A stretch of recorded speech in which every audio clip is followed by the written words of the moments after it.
না না, যথেষ্ট হয়েছে। এই ছেলে মানুষের কোনো মানে হয় না। তোমার এই ছেলে মানুষেতে আমরা কোনো সাথ দিচ্ছি না।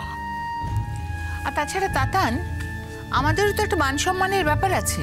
আর এই পুরো ব্যাপারটাতে তোরও কতটা ফেস লস হচ্ছে সেটা তুই বুঝতে পারছিস না? না দিদি ভাই, আমি একটা কথা বলছি। আমরা তো কোনো অবস্থাতেই আর এই বিয়েটা থেকে ব্যাক আউট করতে পারবো না। পারবো না তো। তাহলে ওকে ওই মেয়েটাকেই বিয়ে করতে হবে। আর না হলে ওর যা ইচ্ছেও তাই করুক গিয়ে, আমাদের কোনো ইন্টারেস্ট নেই, আমরা ফিরেও তাকাবো না। কিন্তু একটা কথা, ওই বউকে নিয়েও এই বাড়িতে ঢুকতে পারবে না।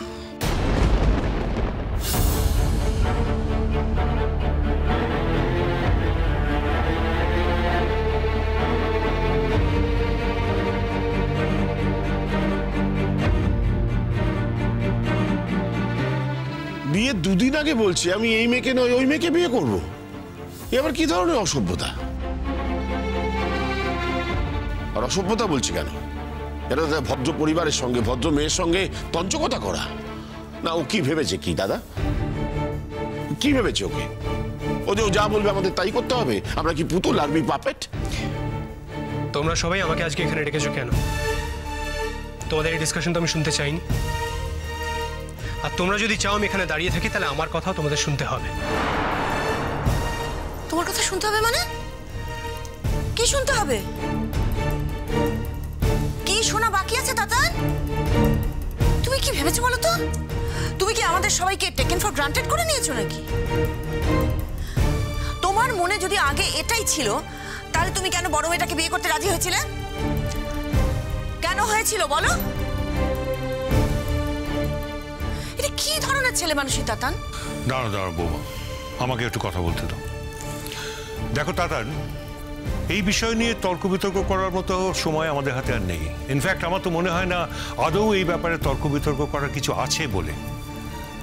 তুমি যেটা বলছো সেটা সম্ভব নয়, অসম্ভব। না না, অসম্ভব তো বটেই, তার থেকেও বড় কথা হচ্ছে যে আমরা অভিভাবক হিসেবে দাঁড়িয়ে এই বিয়েটা দিতে পারি না। তাহলে তোমরা বিয়েটা ভেঙে দাও। এই বিয়েটা করার তো আমার কোনো প্রয়োজন নেই।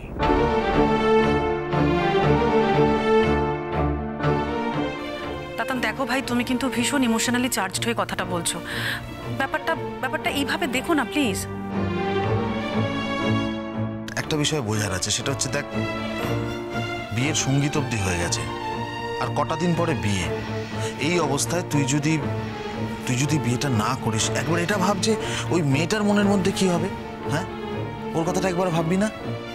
কার মনের কি অবস্থা হতে পারে সেটা ভেবে তো আমি নিজের মনকে সারা জীবনের জন্য মেরে ফেলতে পারি না দাদা ভাই।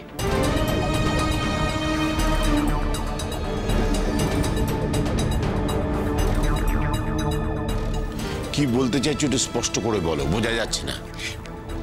মেয়েটা একটা মিথ্যেবাদী, হিংসুটে, স্বার্থপর। আর সবকিছু জেনে শুনে আমি এরকম একটা মিথ্যে দিয়ে নিজের জীবনটা শুরু করতে পারবো না।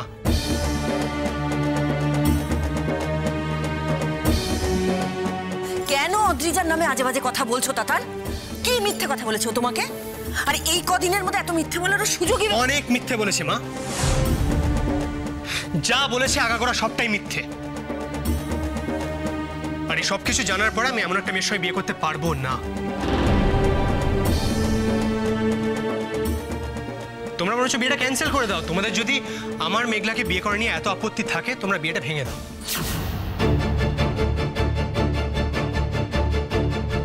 না, আমাদেরও তো বুঝতে হবে তাতান যে মিথ্যেটা কি, তার গুরুত্বটা কতখানি।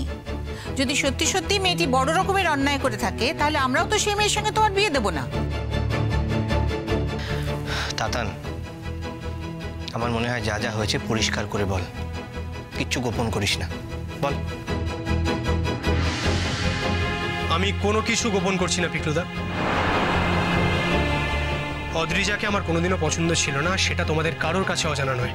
হ্যাঁ, আশীর্বাদে গিয়েও তো তুমি একটা গোল বাঁধিয়েছিলে। আমি শুধুমাত্র সত্যিটা বলতে চেয়েছিলাম ভালো জেঠু। হ্যাঁ বেশ বুঝলাম, তুমি সত্যি কথাটা বলতে চেয়েছিলে, কিন্তু তারপর সত্যিটা তুমি গিলে ফেললে কেন? আমাদের আপত্তি থাকলেও আমরা তো ছোট মেয়েটাকেই মেনে নিয়েছিলাম, তারপর তুমি আপত্তি করলে কেন? আমি আপত্তি করিনি, মেঘলা নিজে আপত্তি করেছিল। ও দিদি যাকে পছন্দ তার সঙ্গেও তাহলে এখন কি করে রাজি হলো? ওরা আজ রাজি না হয়ে কোনো উপায় নেই বলে, তাই বলে যে আমাকে জানিয়েছে যে ওই বিয়েতে রাজি, সেরকমটা কিন্তু নয়।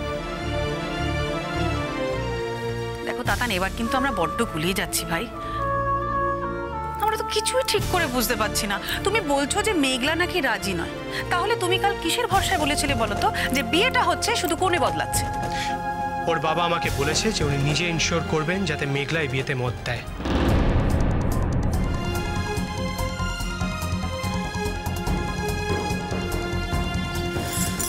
শোনো তাতান, মেয়েটা মন থেকে বিয়ের জন্য রাজি নয়, তার বাবা তাকে বুঝিয়ে সুঝিয়ে বিয়ের জন্য রাজি করাচ্ছে, আর তুমি তাকে বিয়ে করার জন্য ক্ষেপে উঠেছো। কেন কেন? ওর রাজি না হওয়ার পেছনে অনেক কারণ আছে মা, আর সেই কারণগুলোর মধ্যে একটাও আমি নই।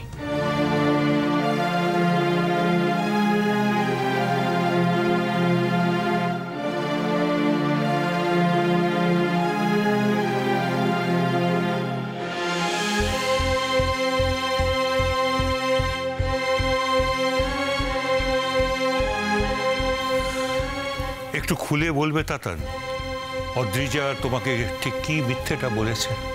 অদ্রিজা আমাকে দিনের পর দিন বলেছে যে মেঘলার নাকি একটা স্টেডি বয়ফ্রেন্ড আছে, মেঘলার সঙ্গে বিয়ে ঠিক হয়ে গেছে, ও বিয়ে করে আমেরিকা চলে যাবে। ও দিনের পর দিন মেঘলার ব্যাপারে মিথ্যে কথা বানিয়ে বানিয়ে আমাকে বলেছে। ও শুধুমাত্র এইটুকু চেয়েছিল যাতে আমার আর মেঘলার মধ্যে একটা মিসআন্ডারস্ট্যান্ডিং তৈরি হয়, আর অদ্রিজার মুখে এই কথাগুলো শুনেই আমি মেঘলার সঙ্গে বিয়েটা ভেঙে দিয়েছি। কাল যখন আমি বাড়ি থেকে বেরিয়ে হসপিটালে যাচ্ছিলাম, তখন সঙ্গীত একাডেমির ওখানে আমার মেঘলার গুরুজির সঙ্গে দেখা হয়েছিল। উনি আমায় সব সত্যি খুলে বলেন, আর ভাগ্যিস বলেছেন। আর এই সব কিছু জানার পরে আমার পক্ষে মুখ বন্ধ করে হাত পা গুটিয়ে বসে থাকা সম্ভব ছিল না। আমি একটা কথা বলতে চাই, হয়তো ছোট মুখে বড় কথা বলা হয়ে যাবে, কিন্তু আমার মনে হয় যে অদ্রিজা যদি এই বাড়িতে আসতো বা আসে,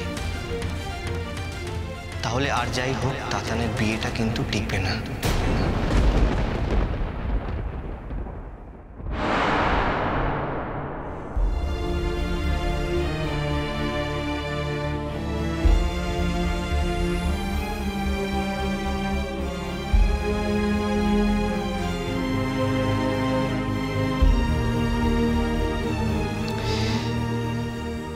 তাতানকে সারাটা জীবন একটা অসুখী বিয়ে বয়ে বেড়াতে হবে।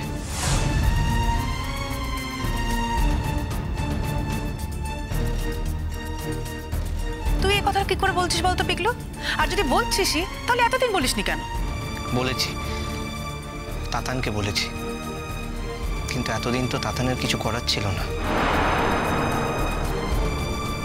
আর তোমাদের কাউকে বলিনি, কারণ আমার কাউকে অপছন্দ হওয়া মানে যে তোমাদেরও অপছন্দ হবে তার তো কোনো মানে নেই। আর অপছন্দ হলে তোমরা তো বলতে। এই শোন পিকলু, অদ্রিজাকে তোর অপছন্দ কেন এত বল? ও তাতানকে মিথ্যে কথা বলেছে, তোকে তো বলেনি। ছোট মাসি, আমি সবাইকে, সব মানুষকে একটু আলাদাভাবে লক্ষ্য করি, অদ্রিজাকেও করেছি। আর তখনই ওর চরিত্রের অনেক ছোটখাটো দিক আমার কাছে ধরা পড়েছে। বাবা, তাহলে এখন কি করণীয়? করণীয় আবার কি? ও কি এইভাবে আমাদের বাঁদর নাচ নাচাবে না? না না, তাছাড়া তোমরা একবার মেয়ের বাবা মার কথাটা ভাবো।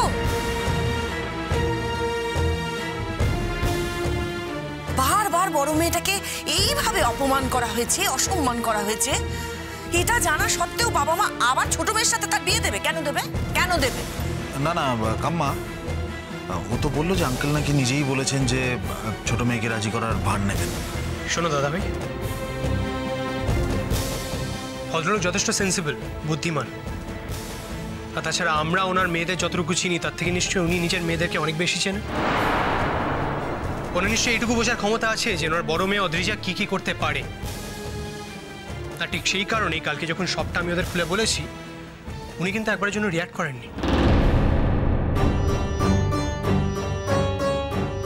হ্যাঁ, কিন্তু কার্ড সব ছাপানো হয়ে গেছে, লোকজনকে নেমন্তন্ন করা হয়ে গেছে। এখন যদি ছোট মাসি, এসবের থেকে অনেক বেশি ইম্পর্টেন্ট হচ্ছে একটা জীবন।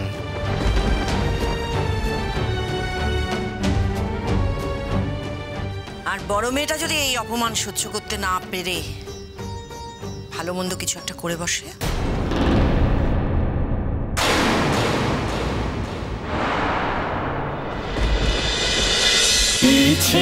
নদী